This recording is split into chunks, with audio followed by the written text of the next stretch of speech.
Guys,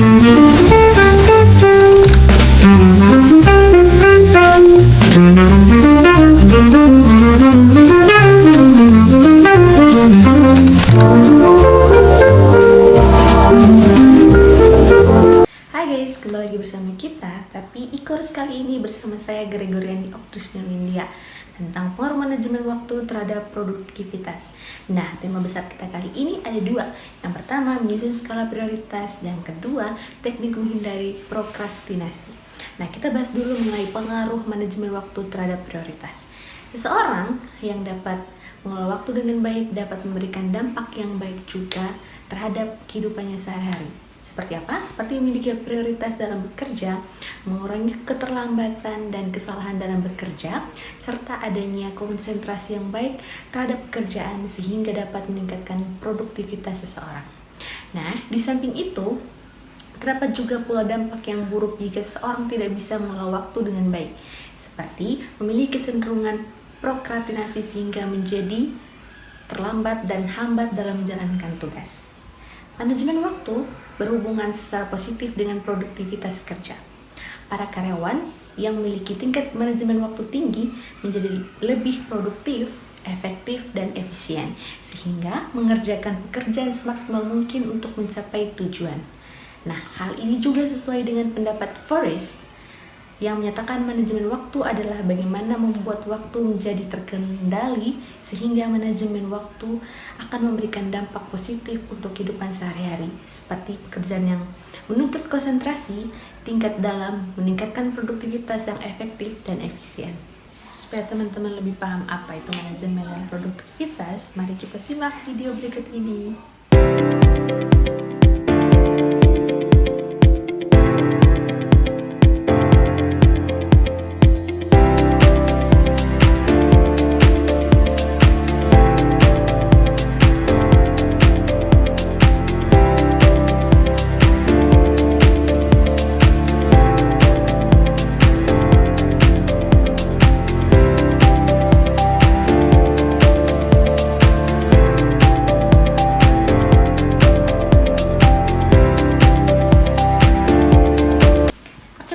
Kita akan masuk pada tema kita pertama, yaitu menyusun skala prioritas. Nah, sebelum kita masuk ke teknik-tekniknya, mengapa sih skala prioritas itu penting? Nah, tanpa prioritas kita cenderung sibuk tetapi tidak produktif. Banyak orang melakukan banyak hal tetapi bukan hal yang benar. Skala prioritas membantu kita fokus pada tugas yang memberikan dampak terbesar. Sekarang kita akan masuk ke teknik-teknik apa sih menyusun skala prioritas. Pertama, teknik menyusun skala prioritas adalah 4 quadrant atau 4 kuadran. Dalamnya ada apa saja? Yang pertama, penting dan mendesak. Ini seperti deadline tugas kuliah yang harus dikerjakan untuk besok harinya.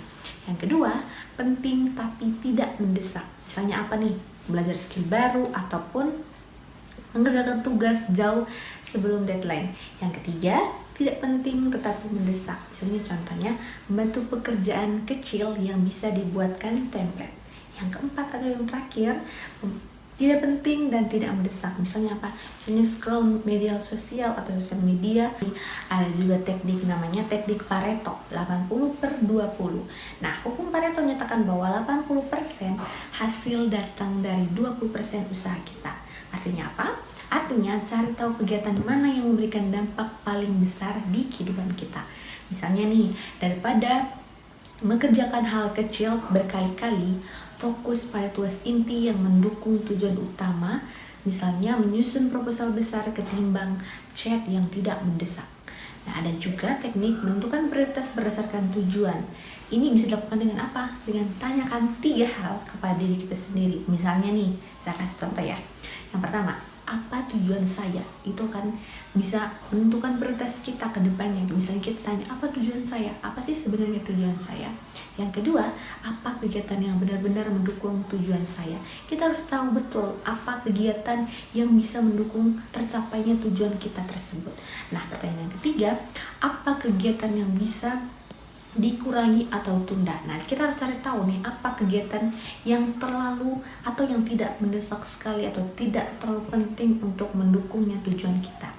Nah, ada teknik yang terakhir yaitu limit 3 tasks per day. Nah, ini biasanya sebuah aturan praktis.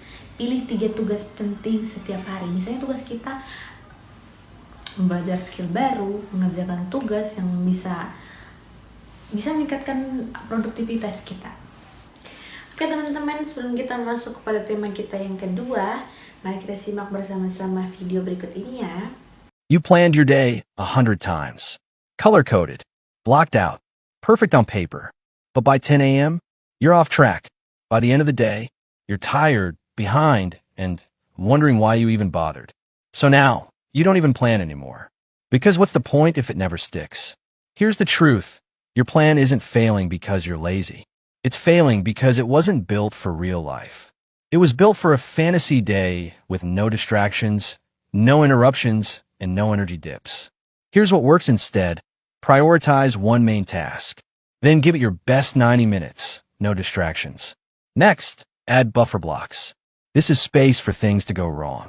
Interruptions will happen. Plan for them. If your plan breaks, don't try to force it back on track. Make a new micro plan for the next 30 minutes and keep moving. And every night, take just 5 minutes to preview tomorrow. What's one thing that would make the day feel like progress? What's likely to throw you off? And how can you be ready for it? You don't need a perfect plan. You need a plan that bends, not breaks. Try one small shift tomorrow. Oke teman-teman, setelah kita mengetahui tema kita yang pertama, kita akan masuk tema kedua, yaitu apa? Teknik menghindari prokrastinasi. Nah, sebelum kita masuk ke tekniknya, kita perlu tahu dulu apa itu prokrastinasi. Jadi, prokrastinasi itu adalah kecenderungan menunda tugas, meski kita tahu bahwa menunda itu akan memberikan dampak buruk bagi kita sendiri. Biasanya penyebabnya adalah rasa bosan, kemudian takut gagal, merasa tugas terlalu besar, atau distraksi. Nah, kita akan masuk ke tekniknya yang pertama, yaitu Pomodoro. Biasanya apa? Kerja 25 menit, kemudian istirahat selama 5 menit. Ulangi setelah 4 sesi. Kita ulangi teknik ini, kita bisa istirahat selama 15 sampai 20 menit. Kegunaannya apa sih teknik Pomodoro ini? Nah, teknik ini membantu memecahkan tugas besar menjadi tugas kecil, mengurangi rasa bosan, ataupun menjaga fokus tetap tinggi. Nah, teknik yang kedua yang kita bisa lakukan adalah mulai dari tugas yang paling sulit. Nah, kerjakan tugas yang paling sulit dari awal, sehingga pada tugas kecil itu, mental kita tidak habis atau energi kita tidak habis. Nah, teknik yang ketiga adalah teknik 2 menit. Jika ada tugas yang bisa diselesaikan dalam 2 menit, lakukan sekarang. Ini untuk apa? Untuk mencegah menumpuknya tugas kecil yang justru mencuri waktu. Yang keempat, membuat lingkungan bebas distraksi. Nah, matikan notifikasi, misalnya notifikasi HP, kemudian rapikan meja kerja, atau gunakan mode fokus di HP. Yang kelima, gunakan rules atau just start 5 minutes. Nah, afirmasi ke dalam diri, saya akan mengerjakan ini selama 5 menit. Afirmasi itu penting sekali supaya kita tetap berada dalam mood yang baik. Yang keenam, ada reward atau accountability partner. Jadi reward ini tuh biasanya apa yang kita senangi ataupun hadiah untuk diri kita sendiri setelah kita melakukan tugas itu. Misalnya kita nonton video ataupun beli coklat atau minuman kesukaan kita setelah kita menyelesaikan suatu tugas.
Pernah nggak sih kamu ngerasa punya banyak tugas, tapi malah scroll media sosial, nonton film, atau nyari kesibukan lain yang nggak penting?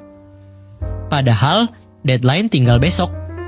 Kamu tahu harus mulai, tapi rasanya susah banget buat bergerak. Tenang, kamu nggak sendirian. Fenomena ini dikenal dengan istilah prokrastinasi, kebiasaan menunda pekerjaan yang sebenarnya penting.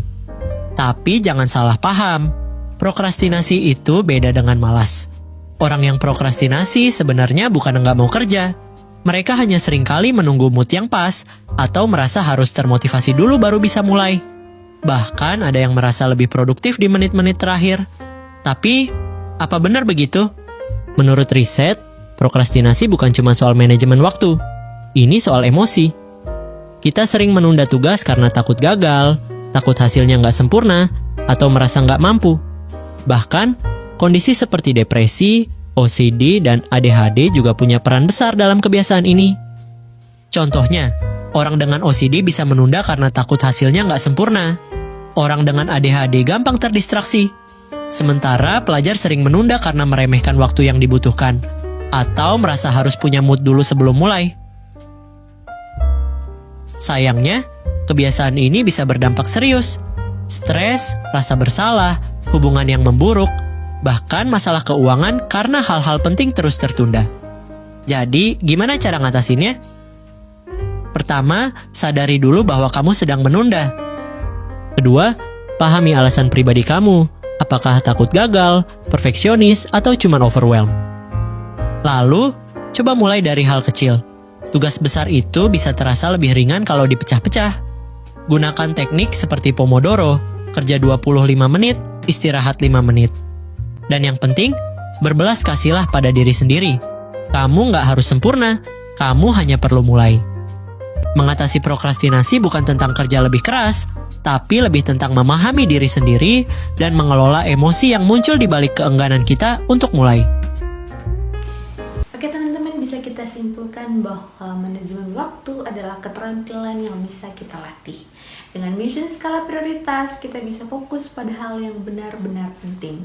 Dengan menghindari prokrastinasi, kita bisa menyelesaikan tugas tanpa tekanan dan meningkatkan produktivitas. Mulai dari hal kecil, biasakan setiap hari dan rasakan perubahan besar dalam hidupmu. Selamat mencoba. Terima kasih.